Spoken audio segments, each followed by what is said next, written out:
Etihad foundation ఆధ్వర్యం లోపల నిర్విరామంగా నిరంతరాయంగా ఈరోజు 1435th డే రోజున మా పాఠశాల కొలీగ్ అయినటువంటి శ్రీమతి అజిత విజయకుమారి మేడం గారి యొక్క దంపతులు ఇద్దరు కలిసి వారి యొక్క అమ్మకు మరియు అత్తమ్మకు సంబంధించినటువంటి జ్ఞాపకార్థంగా స్థానిక ప్రభుత్వ దవాఖానా ఆవరణలో ఏర్పాటు చేసినటువంటి అన్నదాన కార్యక్రమానికి వారు సపోర్ట్ చేస్తూ ఇతిహాద్ ఫౌండేషన్ ఆధ్వర్యంలో అన్నదాన కార్యక్రమం నిర్వహించుకోవడం జరిగింది. ఇది చాలా అనుభూతినిచ్చినటువంటి అంశం. ఎందుకు అంటే అన్ని దానాల్లోకెల్లా అన్నదానం గొప్పది అంటారు. అన్నదానంకు చేస్తున్నటువంటి ఇక్కడ చూస్తే ఒక్కసారి వెనకాల మనం ఫ్లెక్సీని పరిశీలించినట్లయితే వారి యొక్క స్లోగన్, వారి యొక్క ఏం థీమ్ అనేది కనబడతా ఉంది. Hunger has no religion.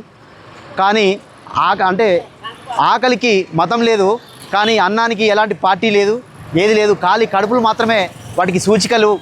మనం ఇక్కడ చూస్తూ ఉంటే వారు తీసుకునేటువంటి విధానం, వారు తినేటువంటి చూస్తుంటే ఖాళీ కడుపులు నింపేటువంటి కార్యక్రమం చాలా గొప్పగా తీసుకోవడం అనేటువంటిది ఇతిహాద్ ఫౌండేషన్కి మేము మా అజిత విజయకుమారి మేడం గారి యొక్క దంపతుల యొక్క పక్షాన ధన్యవాదాలు తెలియజేస్తున్నాం. మీకు ఇలాంటి కార్యక్రమం నిర్విరామంగా చేయడం అనేటువంటిది చాలా చారిత్రకమైనటువంటి అంశం అని చెప్పొచ్చు.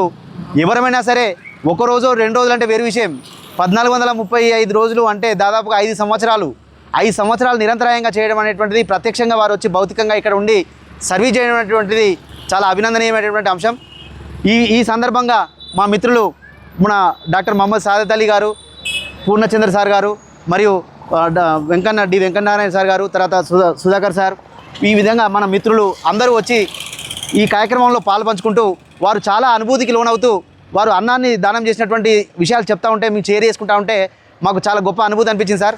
ఈ చేయడం వల్ల ఇవాళ 150 మందికి పైన వాళ్ళకి భోజనం చేసిన తర్వాత మాకు అనిపిస్తుంది, మాకు 150 రోజుల దాకా ఆకలి అవుతుందో లేదో అనేటువంటి తృప్తి మాకు కలుగుతూ ఉంది.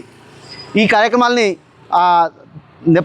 నేపథ్యంగా తీసుకొని మిగతా మిత్రులు కూడా ఈ కార్యక్రమాలను చేపట్టాలని చెప్పేసి, ఇది ఒక గొప్ప ఇన్స్పిరేషన్ కార్యక్రమం అని చెప్పేసి భావిస్తూ, ఈ అవకాశం దొరకడం అనేటువంటిది, ఈ వేదికను మాకు ఇవ్వడం అనేటువంటి దానివల్ల ఇతిహాద్ అహ్మద్ గారికి అంటే చాలా రుణపడి ఉన్నామని చెప్పేసి, ఇతిహాద్ ఫౌండేషన్కు రుణపడి ఉన్నామని చెప్పి తెలియజేస్తున్నాము.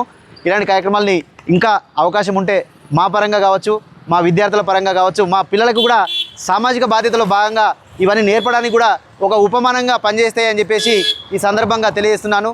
ఈరోజు యువతను చూస్తుంటే బయట చాలా రకమైనటువంటి అవలక్షణాలతోని, అంటే వ్యసనాలతో వాళ్ళు ఏదో రకమైనటువంటి వాటిలోకి వెళ్తూ ఉంటే వాళ్ళను మా జనజీవన శ్రమలోకి తీసుకురావడానికి ఇబ్బంది పడుతున్నటువంటి రోజుల్లో ఇలాంటి కార్యక్రమాలు తీసుకుంటే, మేము ఒక బీయింగ్ ఏ టీచర్గా ఈ కార్యక్రమాలు మా విద్యార్థుల ముందు ఉంచినట్లయితే వారు కూడా సామాజిక సేవలో పాత్ర పోషిస్తూ వచ్చేటువంటి తరాలకి మరియు వచ్చేటువంటి జనరేషన్కి అన్నిటికీ కూడా వారు మంచి ఆదర్శవంతంగా తీర్చిదిద్దడంలో భాగంగా ఇవి పనిచేస్తాయని చెప్పేసి, ఇలాంటి కార్యక్రమం తీసుకున్నటువంటి ఇతిహాద్ ఫౌండేషన్ ఆదిక్ బాయ్కి, తర్వాత మేము పిలవగానే విచ్చేసినటువంటి మా మిత్రుడు అన్న పూర్ణచంద్రకి కూడా ప్రత్యేక ధన్యవాదాలు తెలియజేస్తూ, మా మిత్రులు వెంకన్న, డాక్టర్ మొహమ్మద్ సాదత్ అలీ, సుధాకర్ అన్న మరియు మిత్రులు ఇక్కడ నిలబడేటువంటి మిత్రులందరికీ కూడా ధన్యవాదాలు తెలియజేస్తున్నాను. ఈ అవకాశం ఇచ్చాను, మళ్ళీ ఈ అవకాశం తీసుకోవడానికి మీ ముందుకు వస్తామని చెప్పేసి మాటిస్తూ ధన్యవాదాలు తెలియజేస్తున్నాను అందరికీ. థ్యాంక్ యూ అందరికీ.